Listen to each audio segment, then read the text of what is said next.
Work less, make more. You've probably heard of the 4-hour work week before. You've probably heard of the phrase, work smart, not hard. And you're probably confused. Is this possible? And if so, how do I do it? Well, 7 years ago, I figured out how to do this. I figured out how to make 6 figures whilst working a few hours a week. And I figured out how to make 7 figures whilst working 10 to 20 hours a week as well. Now I make $1 million a month, and this isn't so much of an option for me anymore. But if you're the kind of person that wants to work as little as possible and make as much as possible, which you probably are, I'm gonna walk you through 4 steps on exactly how you can do that in this video right now. So the first thing you have to understand is that if you want to work as little as possible and make as much as possible, you need to understand yourself and what your goal is and what you're trying to achieve. And so really there's 4 different archetypes or online entrepreneur models that we can follow to determine what you want so you know exactly what to do. So the first one is the glorified freelancer. This is the person who wants to basically have their own business and they don't want to have a 9 to 5, but they're kind of a contractor. They're not actually a business person. The glorified freelancer does everything inside of the business. They're a one-man band. And this is the guy that has in his Instagram bio, he'll say he's a CEO, but he has more arguments with his parents about getting a job than he actually has clients. So this person, nobody really wants to be this, but in order to be the next 3, you have to start off as the glorified freelancer, if that makes sense. And so what the glorified freelancer basically needs is income. This is really where they're getting started. And what they want is they kind of just want their own business. And that's where everyone gets started. Everyone starts as a glorified freelancer. I did, you probably are right now, but no one actually really wants to be this. So the chances are, is this might kind of be what you want, like, I want to be my own person, like make $4,000 a month and this, that, and the other. But trust me, once you actually start doing it, it kind of sucks. And if this is where you are right now, you probably don't want to be there. But where things get a little bit more interesting is with the other 3 archetypes. So we've got the 6-figure laptop lifestyler, we've got the 7-figure bougie boy, and we've got the 8-figure lunatic. So there's really 3 different types of entrepreneur that you can transform into. And if you understand which one of these you fall into, then you can engineer your work-life balance or balance to do as little as possible and make as much as possible. So the first is the 6-figure laptop lifestyler. So what does this person want? Well, this manifests typically as they want to be in Southeast Asia or South Africa or Thailand or Vietnam or whatever. And they like things like floating breakfasts, and Instagram pictures of like beaches and stuff. And they go around on mopeds and they chill. And what they do is they have an online business where they're making $10,000 to $20,000 to $30,000 a month or something like that. And they have the laptop lifestyle. And what this person needs really at their core is freedom. And so what I'm trying to do here is define these archetypes so you can see which one you resonate the most with. So when we come on to do the exercise, it will make more sense to you. So this person wants freedom. Their entire life and their entire economic effort is built around attaining freedom, which means they can go wherever they want, whenever they want, with whoever they want on their own terms. And they're going to be making 6 figures, and the ideal sort of key is the laptop lifestyle. Now, the next one up from this is the 7-figure bougie boy. This is the guy or the girl that makes $100K a month. It's usually a guy. They make $100K a month to $300K a month, and their business still serves the purpose of lifestyle. And so what this person usually wants, and we can see this sort of manifest, they're looking for like a Rolex, like a Datejust or a Day or something. They're looking for the penthouse. You're looking to probably live in Dubai or Miami or somewhere like this. You probably want an Eastern European girlfriend as well at this point, and perfectly engineer your Instagram so everyone thinks you're rich. That's the 7-figure bougie boy. This person here wants freedom. This person here just wants to start. But this person here, they want status or status, right? So the 7-figure bougie boy, you'll know if this is you and if this is what you want, because you'll be more concerned with making sure other people know you're rich than having the freedom to go where you want and whenever you want. Now, you might find that these 2 things kind of merge together and you want both, but there will almost always be an overriding, principle that you're sort of Polaris star moving towards, if that makes sense. But the 4th one is 8-figure lunatic. And so 8-figure lunatic, this is where it gets a little bit more, this is what I am. And this is where, to be completely honest with you, things get a little bit weird. There has to be kind of something almost wrong with you for you to want to do this. Because 8-figure lunatic, all this person wants to do is literally just work. So their main objective in life and the main thing they want to do is apply themselves conscientiously to pain, which is basically what work really is. I didn't even spell that correctly. This person typically has a big vision, like a grandiose vision. They can be quite narcissistic as well. I'm including myself in that, where transparently, like, you think you're good enough to become number one. You think you're good enough to change the world. This person here, they want to work 80 hours a week. They want to have as little freedom as possible. They do not have a care in the world for status, or that there might be a little bit, but nowhere near as much as if you were here or here. And this person is basically just a psychopath, to be completely honest with you. Now, not traditional psychopath where you have, emotion, but there has to be something slightly wrong with your brain for you to want this, and I can attest to that because it's what I am. This is when all you want to do is work, work, work, work, work, work, work. You have very few friends, you have a very small social circle, and literally all you do is work. Now, you might be wondering, okay, well, what does the 8-figure lunatic need? And this is an incessant, desperate desire, which is kind of what it is, for growth. If you think you resonate with the 8-figure lunatic, what it means is that your Polaris star, your North Star, the thing you optimize for, is growth. Okay? And this is basically where most of your self-worth comes, from seeing economic and personal development. And so those are the 4 archetypes, those are the 4 different models that you can base your life around. You're either going to be the glorified freelancer, the 6-figure laptop lifestyler, the 7-figure bougie boy, or the 8-figure lunatic. Now, it does not matter which one of these you are right now, but what should be happening to you right now is one of these should be screaming at you. One of these should be coming out of the page and you should think, that's me, that's who I am, or at least that's who I want to be. So now that we know that there's 4 different archetypes, how do you define which one you are? Because you might know already, like, oh, I don't know if I want to be the guy in Dubai with the penthouse and the Ferrari and the watches, or I don't know if I want to be the guy that's surfing on the beach, or I don't really know if I want to be the guy that's just working 80 hours a week, or I don't even know if I just want to have like a couple of clients. How do you know what you want? How do you figure that out? Well, we're going to ask 7 questions so you can actually think this one through deeply.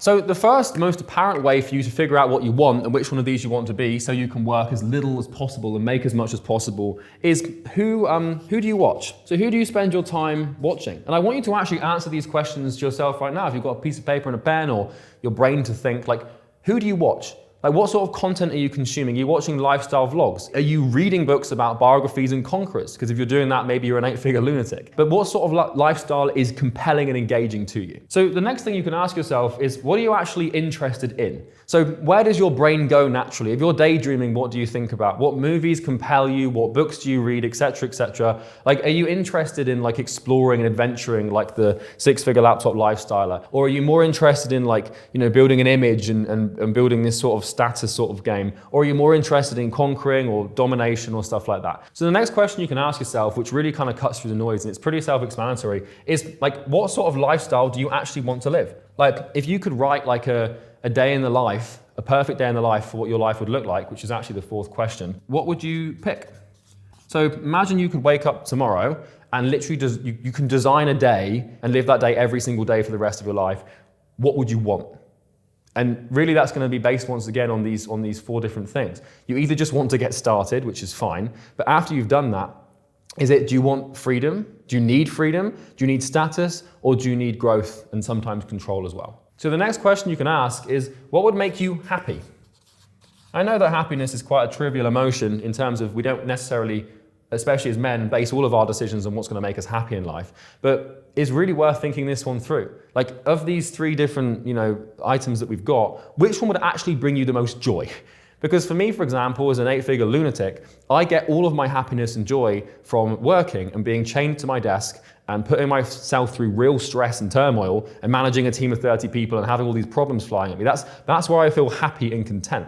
And you might not resonate with that at all. You might feel happy and content when you've got your feet up with a coffee, staring at a beautiful view of the Miami Marina or something, and you're not starting work until like 11 a.m. and you're just chilling. So you need to figure out, where would you be happiest? The next one is pretty straightforward again. It's work or life.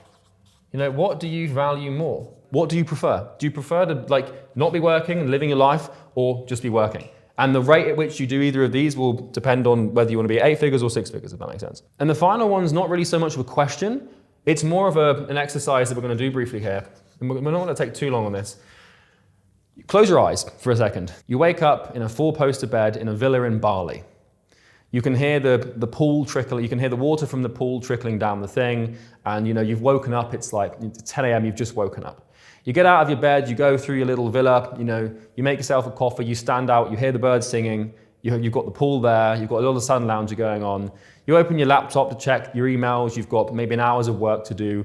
You do an hour of work, you leave the villa, you drive down a little moped, you go to some beach club, you meet a couple of friends for a coffee and some weird breakfast, right? And then Before you know it, you're doing a little bit more of work. You decide you don't want to do any more work, so you come back to the villa, you get surfboards, you go surfing, you do 4 hours of surfing, then you come back to the villa, you do a little bit more work, and then you eat some food and you go to bed. That's ideal number one. Ideal number two is you wake up and you're in a penthouse in some big city. Okay, you've got massive glass paneled windows. You can see a view of the entire city. Okay, your scheduled day is quite busy. You've probably got 5 meetings. You know, you've got some work to do. You've got some clients to talk to, some fires to put out. Nothing that's going to completely destroy you and stress you and burn you out, but just enough for you to sort of think, I've actually got to do this today. But you don't mind because you realize that the business and all this work pays for this lifestyle that you live. You know, you look down, you're wearing a $60,000 watch or a $40,000 watch. You've got a car key on the, hung on the side of your wall or something with like a Lamborghini logo on it. And, you start your day at 8 a.m. You work for, 10 hours, and probably not 10 hours. You work for maybe 8 hours. And then you go out for a really nice dinner in the evening with your girlfriend, or you go on a date or something. You spend $400 on dinner, but it doesn't really bother you. You don't really care. You come back, you go to sleep, you have your whole monk mode routine, whatever. That's the second option. That's the 7-figure bougie boy.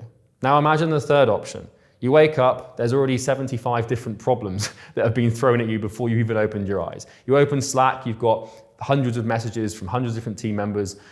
Things are stressful. You're managing, you're coping, and you actually enjoy the stress. You're in your laptop, you sit down at the start of the day at probably 7 a.m., and you're in your laptop, you forget to eat suddenly at 7 p.m. 12 hours have elapsed, you don't know where the hell they've gone, you don't know what the hell's going on, your heart rate is increased, you're stressed, but you love it.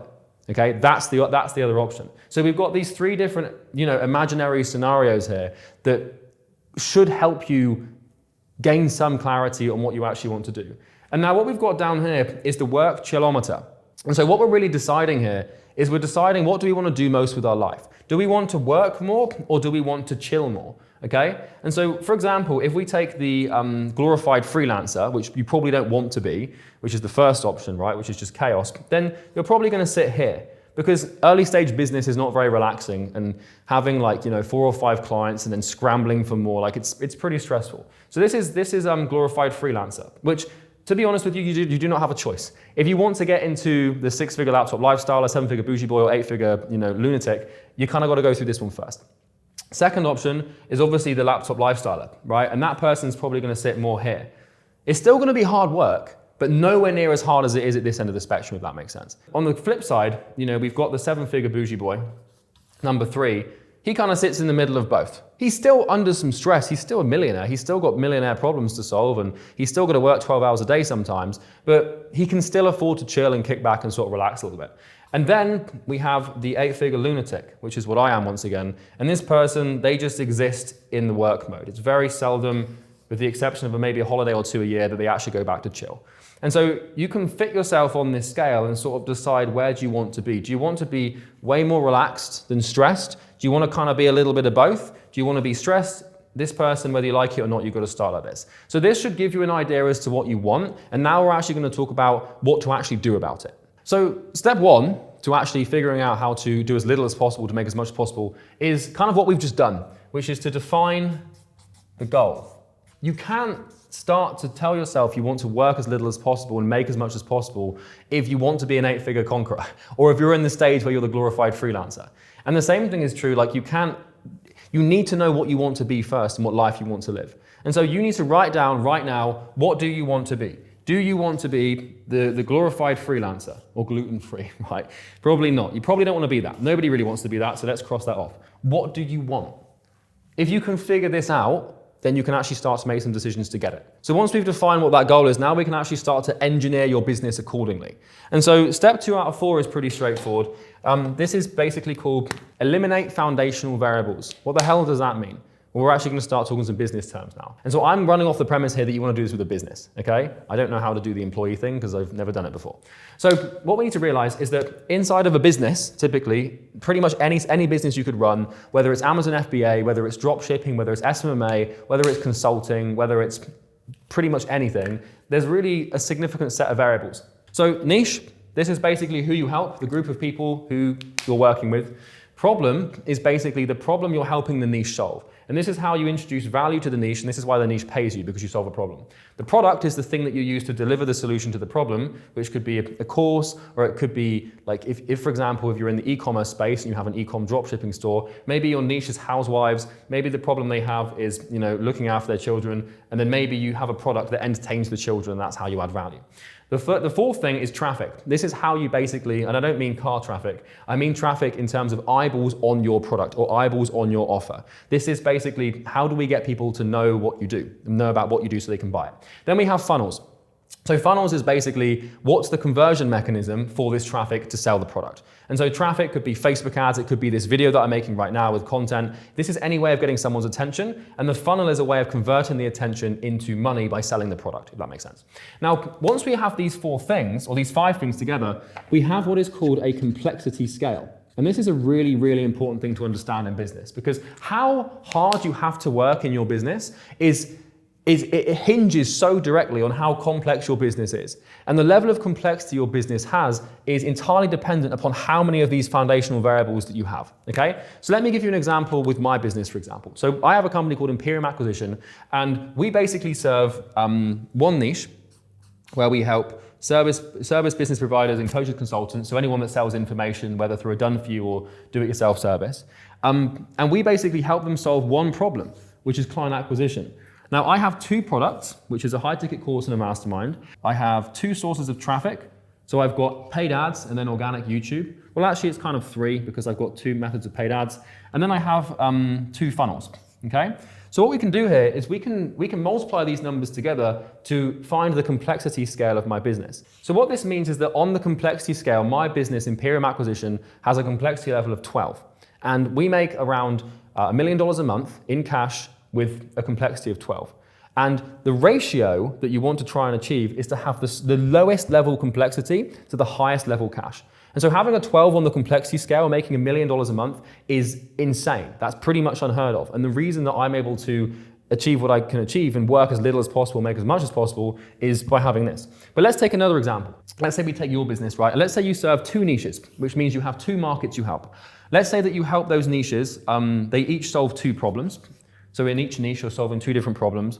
Let's then say that you've got 5 products to help them, and you've got 4 different methods of traffic to help them, to introduce people to these products. Let's then also argue that you've got 3 different funnels as well. Okay, so what we've done is I've just used a calculator to figure this one out because, well, my maths has never been that good. But what I've done, if you add all these numbers together, if you times them together, right, if we multiply them, then you get a complexity level of 240.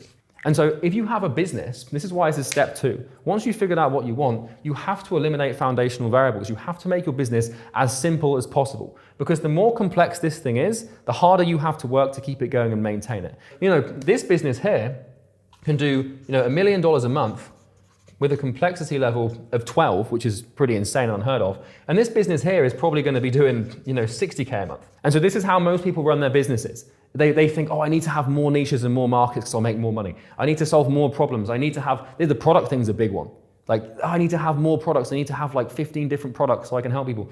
Wrong. I need to have as much traffic as I can. I need to have as many funnels as I can. Like the more is more. It's so untrue. Less is more. And so an exercise for you to do right now, if you have a business, is conduct this exercise. How many niches do you have? How many problems are you trying to help them solve? How many products, how much traffic, and how many sources of traffic, how many funnels do you have? Times them all together and you will achieve a certain complexity score. This thing needs to be as low as possible. And the only way to reduce the complexity in your business is to reduce the amount of variables you have at each stage of this process. And so this is step 2. Eliminate as much as you can, and that way you have less to work on and you have more leverage on the things you do work on because it's focus. So once we've done step 2 and we've eliminated as much as we possibly can from the business and cut as much fat away, now we actually have something reasonable to work with. And so step 3 is something that I call the EAD exercise. And the EAD exercise is something that I do routinely in my business at least once a quarter to reduce my workload as much as possible. And if you learn to do this properly and you learn to become ruthlessly efficient at the EAD exercise, you can bring your workload down, but you can cut your workload in half. And I'm not even joking. You can do a quarter of the work and make the same amount of money or more. And so there are really only 3 things we can do to reduce our workload. Because once you've eliminated the foundational variables you don't need, now there's a set amount of things to do. But the problem is with you as a business owner is if everything is centralized around you, then you can't really make any progress and make any success. So we have leverage in 3 different ways. Either we eliminate things from the business, either we automate things in the business, or we delegate things in the business. I'm going to show you exactly how to do this. So the first thing is step 1. So this is kind of step 3.1, so to speak. And this is where you want to make a list of all tasks. Spend a week working as you would normally work. And what you want to learn to do is make a list of every single thing you do in the business. So everything you do in your life and your business, you want to make a list, okay? The reason you want to do this is because right now you operate your business unconsciously. And until you make the unconscious conscious, it will rule your life and you will call it fate. And so there's loads of tasks that you're doing that you could eliminate, automate, or delegate that you're just not aware of because you've never thought to even look. And so the first thing you need to do, live a normal work, like a normal working week, and at the end of every day, list down everything you did. Or maybe set a timer for every hour and list what you've done for the hour. But you need to be aware of exactly what you're doing. So if you want to know a couple of good tools for this, there's one really good tool that you can install on your computer called Rescue Time. It's a free, I think it's free, don't quote me on that, but I think it's a free app. And what it does is it keeps a log of where your time's going on your different browsers and stuff like that. And so if you want to download Rescue Time, I'm not affiliated with them at all, but you can do that and it will make your workload conscious, if that makes sense. But once you've basically created a list of everything that you do ever, and I'm talking everything. If you have a podcast and part of doing that podcast is downloading a file and uploading it to Spotify or something, that's a task.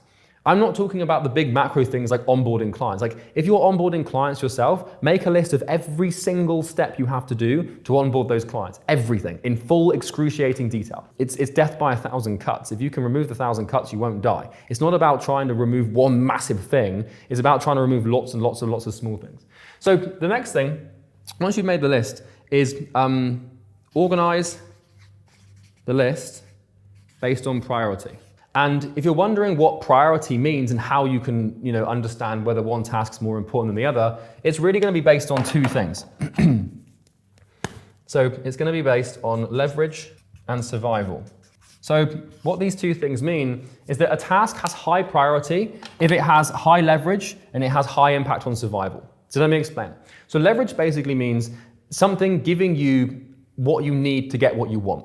Okay, so for example, this YouTube channel has incredibly high leverage for me. So my goal is to make it so that every entrepreneur who wants to succeed can. And the only way I'm going to do that is by revolutionizing the way that business education works. And so this YouTube channel is probably the biggest form of leverage I have to achieve that goal. And so by that point, that means that YouTube is high up on very high up on my list of tasks to do. It's one of the most important priorities I have. Second to this is survival. So the survival is basically, if I stop doing this, would my business die?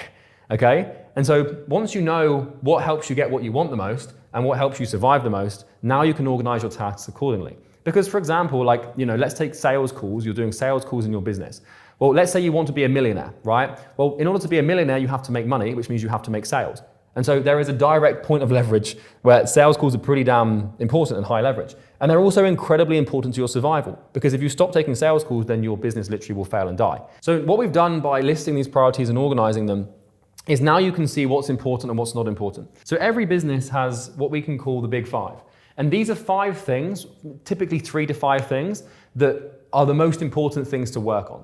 And so if you can isolate these, now you can focus on them, and this is where all the leverage goes. But once you've isolated the big 5, or the big 3, or the big 4, then we get into 3.4, which is the EAD. You're never really going to want to eliminate, automate, or delegate anything from the big 5. So for example, I could not have somebody else make these YouTube videos. I could not have somebody else record my YouTube ads. I could not have somebody else, hire certain roles within my business. I could not have somebody else build my products, for example. These are very important things that I have to do myself. But near enough anything that isn't the big 5 or the big 3 or the big 4 or the big 2, whatever, should be EAD'd. And so the first thing we're doing with the list of tasks below the big 5, we're not going to touch these, but everything below it, we should either be able to eliminate, automate, or delegate. And so the first thing we ask of any task, so if we've got, let's say, we've got 1, we've got 2, 3, 4, 5, 6, 7, an X, this goes all the way down, right? We can't touch 1, 2, 3, or 4, or 5.